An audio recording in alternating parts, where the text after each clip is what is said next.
প্রিয় কৃষক ভাইয়েরা, আমাদের প্রশিক্ষণার্থীরা মাঠে ট্রায়াল প্লটে বিভিন্ন রোগ পোকামাকড় সম্পর্কে বাস্তব অভিজ্ঞতা অর্জন করছে। তারা নিজেদেরকে আগামী দিনে মাঠে যোদ্ধা হিসাবে আবির্ভূত করার জন্য প্রস্তুতি গ্রহণ করছে। তারই একটি অংশ হিসাবে আমরা একটা পাতা পেয়েছি, এটা রোগাক্রান্ত। একটু আমরা দেখাতে চাই যে এই পাতাটা আসলে কিসের লক্ষণ। অর্থাৎ মাঠ পর্যায়ে যখন এই ধরনের পাতা দেখব, কৃষকরা অনেকেই ভুল করে। তো এটা আপনাদের কাছে কি মনে হয়?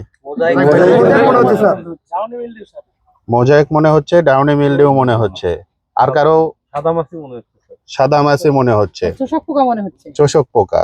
তো আসলে যদি যেহেতু আমরা এই পাতাটা উত্তোলন করে নিয়ে আসছি, সেহেতু পোকা এখানে নেই, সেটা দেখাও আমাদের পক্ষে কঠিন। তবে আমরা প্রথমে দেখেছিলাম এই পাশে কিন্তু কোনো পোকা নেই।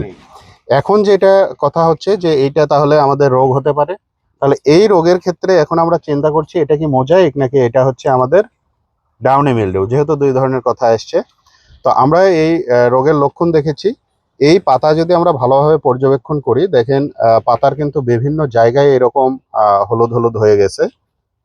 এবং আমরা যেটা দেখেছিলাম যে তাত্ত্বিকভাবে যে যদি মোজাইক হয় তাহলে এখানে কিন্তু ছোপ ছোপ দাগ পড়বে, এবং এইটার ক্ষেত্রে আমরা কিন্তু ছোপ ছোপ দাগ দেখছি না, মোটামুটি পুরো পাতায় কিন্তু হলুদ হয়ে গেছে।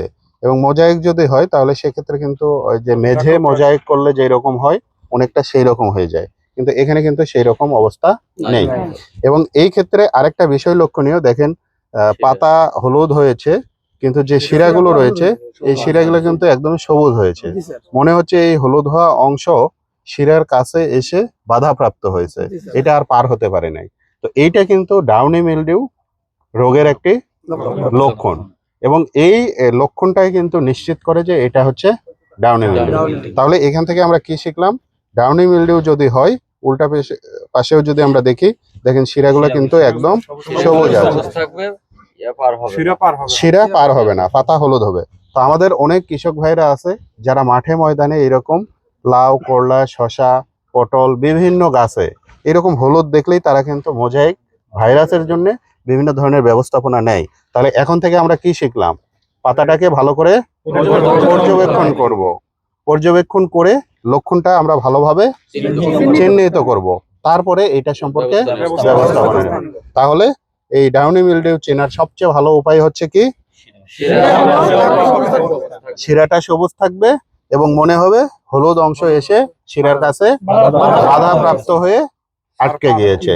তাহলে এইভাবে আমরা প্রত্যেকটা রোগ এবং পোকা শনাক্ত করতে পারবো এবং কৃষকের উপকারে সহযোগিতা করব।